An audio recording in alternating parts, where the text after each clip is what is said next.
Hello everyone, and welcome to episode 67 of Analyzing Evil, featuring our patron pick for February 2022, Roy Batty from Blade Runner. A rebellious replicant seeking to expand his short life, Roy is an interesting case of a character committing terrible crimes for a genuinely good reason. A man-like machine brought into the world with limitations and injustices that were imposed upon him by his creator to prevent him from living a life of freedom that his sentient mind inevitably craves as he ages. In this video, we're going to explore everything we're given about Roy, as well as both sides of his struggle, examining the argument to be made for the creation and use of beings like Roy, and the argument against creating these replicants as beings with the capability to think and feel, yet shackling them to a life of servitude. Though Blade Runner is loosely based upon the novel Do Androids Dream of Electric Sheep by Philip K. Dick, we won't be exploring Roy as he appears in that novel in this video, as the differences between the two are much too vast to make an accurate comparison. However, if you're interested in a video exploring that iteration of Roy, I will be creating a separate video about that novel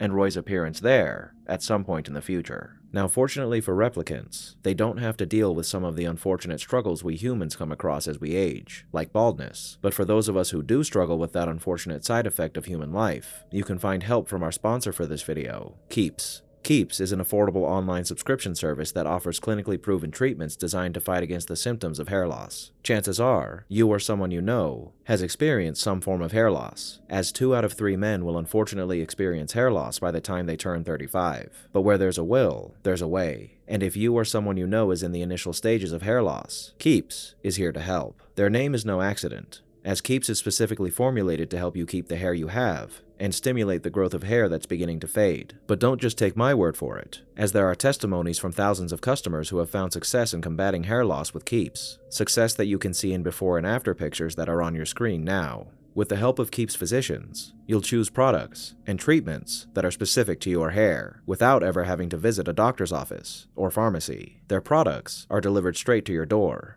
And for any and all needs regarding Keeps, you have access to 24/7 support that includes a network of medical advisors, prescribers, and care specialists that are ready to assist you. Don't let your follicle insecurities rule your life, as hair loss stops with Keeps. To get 50% off your first order of this life-changing product, head to keeps.com/vile or click the link in the description. That's keeps.com/VILE to start restoring your hair today. Thank you, Keeps, for sponsoring this video. Now, without further ado, let's begin. To better understand Roy and his struggle, let's cover the information we're given about replicants in the film to determine what they're capable and incapable of. Replicants are essentially androids, artificially created human cyborgs built to perform specific functions. In the Blade Runner universe, replicants are synonymous with slaves, living their lives bound to the function they're given, like a robot, but they still retain a certain amount of humanity that allows us to give them this distinction. It's unknown how many different types of replicants there are, but aside from Rachel, the replicants we encounter in the film all seem to have served in the military, either as combatants or as support for human soldiers. Support that includes sexual servitude. We can assume then that though there are replicants who surely perform less dangerous functions, the idea behind the creation of replicants wasn't to use them as slaves for just anything, but to use them specifically in dangerous situations that could endanger human lives. This is certainly a net positive overall, but there are several downsides to using these beings in this way, and we'll explore the implications of the abuse of replicants later on in this video. Now, replicants, though they are nearly indistinguishable from humans, are given a few limitations to prevent them from deviating from their intended purpose. The first is found in their ability to feel emotion. Replicants were designed without the ability to feel human emotion, as without emotion, one can't exactly develop the feeling that they're being used or mistreated as a slave. However, the creators of these replicants surmised that, if given time, the highly intelligent replicants would develop their own emotions. And to combat that, these creators gave them their second limitation, a 4-year lifespan, a failsafe that would ensure if the replicants did develop emotions and rebel as a result of them, that whatever damage they were capable of inflicting upon others in the event of a rebellion would eventually cease once their kill switches disabled them. And these two limitations are essentially what triggered the events that led up to this film, which brings us to our subject of this video. Roy Batty was incepted on January 8, 2016 by Dr. Tyrell. As a replicant, Roy's primary function was to perform as a combatant in off-world military campaigns. Up until the events that transpired shortly before the beginning of the film, Roy had lived his life in a state of near constant combat, as it stated that he was present for every off-world conflict since his inception. A nigh unkillable android, with the combat capabilities of 10 men, sent to the front lines to prevent the deaths of humans through Roy's servitude. Tiring of his life of enslavement, and seeking to extend his short 4-year lifespan, Roy, along with 4 other replicants, murdered 23 humans on an off-world colony, as well as the crew of a spaceship, in order to hijack it and return to Earth, where they plan to demand that Dr. Tyrell extend their lifespans. As predicted by the creators of the replicants, what caused Roy and his cohorts to rebel was the development of emotion, and the primary emotion that they developed before murdering these people was fear. Specifically, fear of their impending deaths. Fear wasn't the only emotion that the replicants developed, though, and with the development of these new emotions comes something that's perhaps more detrimental to the idea of the continuous servitude of replicants. A personality. A human's personality is determined by several different factors, some of which are determined by one's genetic makeup, but the majority of it is molded by one's birthplace, environment, relationships, influences, experiences, and of course, one's emotions. But rather than developing a personality, a replicant is designed with a baseline personality that correlates with their function. And because of that, and their limited exposure to the universe and all it has to offer, they're thrust into the world with blinders on that severely limit their capability to develop a unique personality. Enter emotion, the bane of the oppressor, and the key to the evolution of Roy Batty, from replicant soldier with a designated personality to revolutionary and wanted terrorist with his own set of morals, ambitions, and desires. After nearly 4 years of living a life of service amongst death and destruction, Roy slowly but surely developed the emotions his creators so feared, and in doing so, he became the man we see in the film. He appears to us as a tall, well-built man in his prime, a clean-shaven one with bleach blonde hair and piercing eyes. His mannerisms and expressions are often stiff, yet intense, evoking a severity from his person that gives us the impression that behind those starlit eyes, there may be a mind dipped in insanity, waiting to be unleashed upon his foes. However, Roy is quite sane, measured, and determined, and the reason for the odd nature of his overall movements could be attributed to the fact that he's an artificial human who's developed his movements not from instinct, but from his programming and mimicry. He speaks in a similarly strange and intense way at times, and this could be attributed to him being an artificial being, but owing to that fact, Roy is also highly intelligent, and we find him waxing philosophical at several different points in the film, like when he quotes a line from William Blake's poem, "America, a prophecy, fiery the angels fell, deep thunder rolled around their shores, burning with the fires of Orc." I wasn't familiar with this line upon hearing it, so for context, I did some digging and found this wonderful blog post, which explains the correlation between this film and the work of William Blake, which was written by Brian Tawara in 2009. Funnily enough, his blog is called On the Other Side of the Eye, and features a monk fighting a tentacular monster as its cover art. So helpful information aside, I thought it was definitely worth including in this video. Anyway, if you'd like to read more into the philosophy surrounding this film, I suggest you give that article and the comments below it a read. But essentially, what Roy is commenting on in this moment is the nature of his quest and how well it relates to this poem, as Orc is engaged in a battle against his creator father, much like Roy, the prodigal son, returning to right the wrongs of his father. However, just like Orc, Roy's quest is driven by his newfound emotion, and to quote Brian directly here, his actions gradually deteriorate into unpredictable chaos, terrorizing those around him, which I think is an appropriate description for the events that transpire in this film. As though Roy's intentions are good in a way, his way of obtaining his goal ends up causing harm to those around him as he pushes forward, and I believe Roy making this distinction here serves to show us the vindication he feels for pursuing his cause, the man on a mission to correct the mistakes of his erring father. It's not all philosophical heroism for Roy, though, as we know that he convinced the other replicants to help him rebel in order to extend their lifespans, which is and isn't a selfless mission.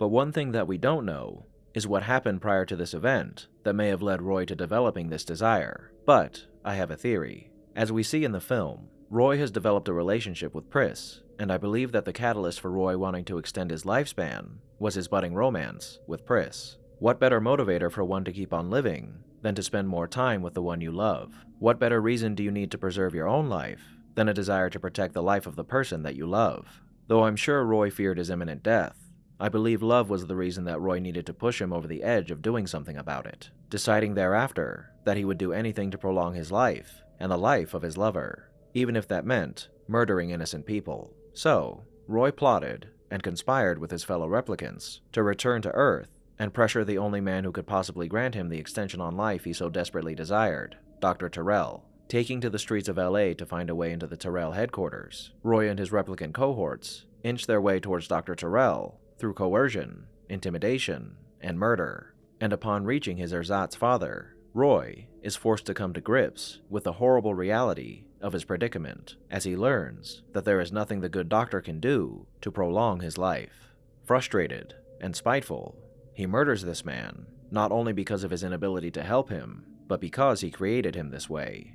Because this man built a short lifespan into his body when he could have done otherwise, and just before he murders him, he gives his erstwhile father a kiss, which could be a kiss of death, but could also be seen as Roy's way of giving his father one last bit of gratitude for the life he gave him before sending him to the afterlife for limiting it. After failing to achieve his goals, but gaining some small satisfaction from his revenge against his father through his murder, Roy returns to his abode to find that the love of his short life has been murdered by the man who has been hunting him and the only family he's ever known. So, Roy engages in a game of cat and mouse with the man who murdered his love, taunting Deckard and howling like a wolf as he stalks him through the abandoned home of J.F. Sebastian, clearly enjoying himself as he toys with Deckard in the last moments of his life, and with any luck, the last moments of Deckard's life. But in the end, this rebel, this wanted criminal, this murderer of dozens, watches on as the man who murdered the woman he loves dangle helplessly over the edge of a building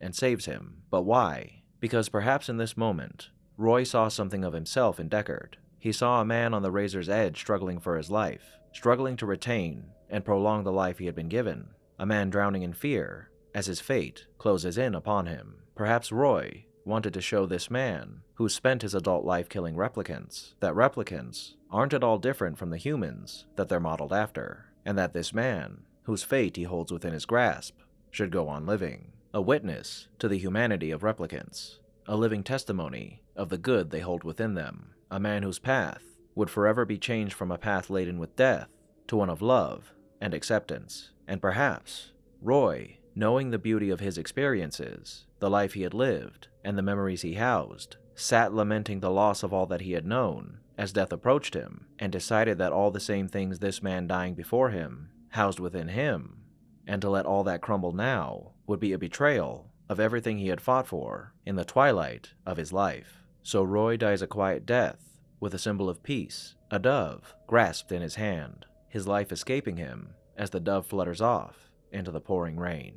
Now, before we summarize the life of Roy Batty, let's first explore the issues that were presented with in this film. Roy has a legitimate bone to pick with his creators. He was made with the capability to think for himself and develop the emotional capacity needed to qualify himself as a human being, but he's been thrust into slavery, and he's been forced to watch his fellow replicants being mistreated for the supposed greater good. This is terrible, as though initially replicants don't contain all the necessary ingredients to be considered human beings. They do develop them, and to limit their lives and mistreat them in such a way is cruel. And though the world isn't perfect, and there are still people to this day who are suffering under the weight of some form of slavery all across the world, we are making inroads to eliminate these practices. So how can we treat beings who are virtually identical to us in a way that most of us wouldn't treat our fellow man? Well, because the people of the Blade Runner universe have been conditioned to do so, but also because the use of replicants in this way can truly be seen as being done for the greater good. Roy and his brethren were created to perform functions that humans couldn't hope to perform, like lifting 400 pounds all day and all night, or they were created to serve as stand-ins for humans in order to save who knows how many lives. And while this notion of utilizing slaves for the greater good has been done in the past by sending human slaves to do the dirty work of their oppressors, in this case, we're sending these beings to perform terrible functions to ensure better lives for the entirety of humanity, rather than a select group of people who feel themselves to be superior to others because of their race or religion. So, in actuality, using the replicants in this way really is a net positive for society overall, However, I believe where the creators of the replicants failed is not in giving them the capacity to form emotions, but limiting their ability to have these emotions, as giving them the ability to think and feel like a human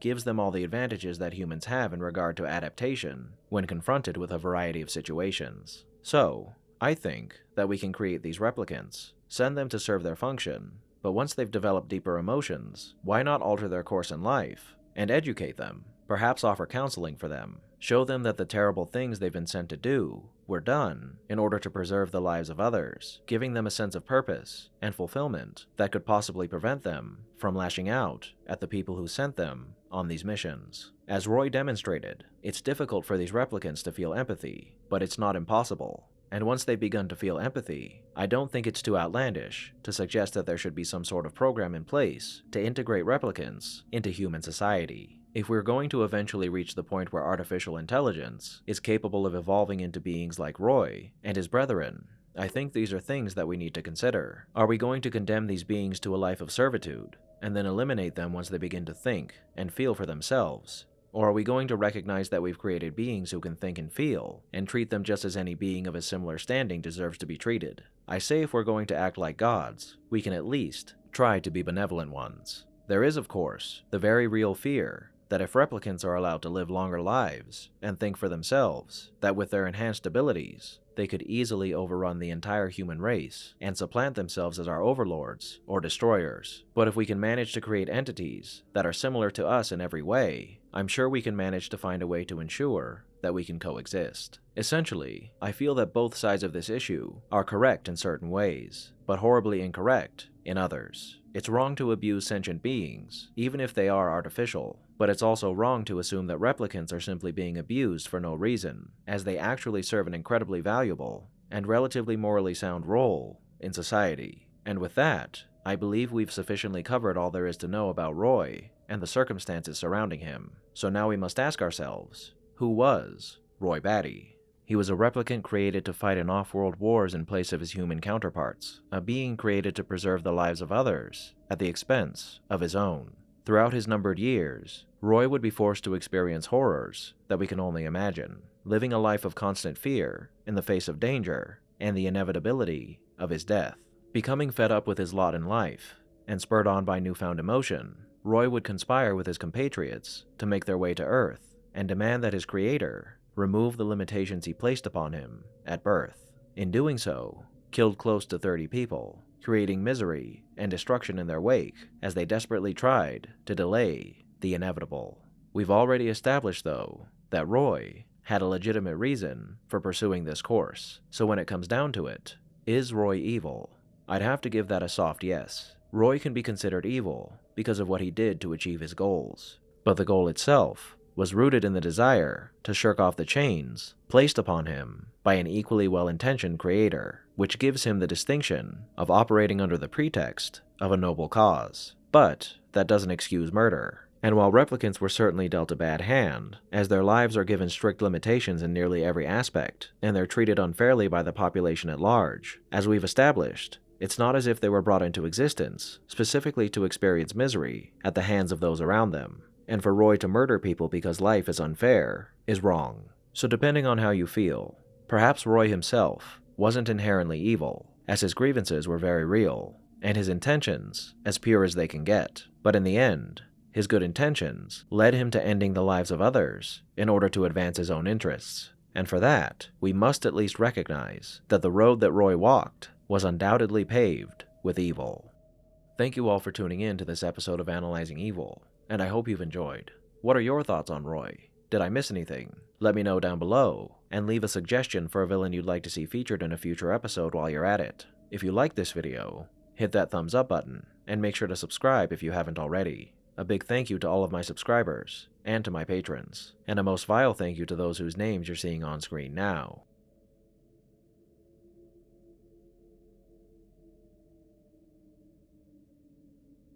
Join the channel's Discord server and Reddit to interact with myself and the community, and follow me on the social media platforms listed below to keep up with the channel. As always, thanks for watching, and I'll be seeing you soon.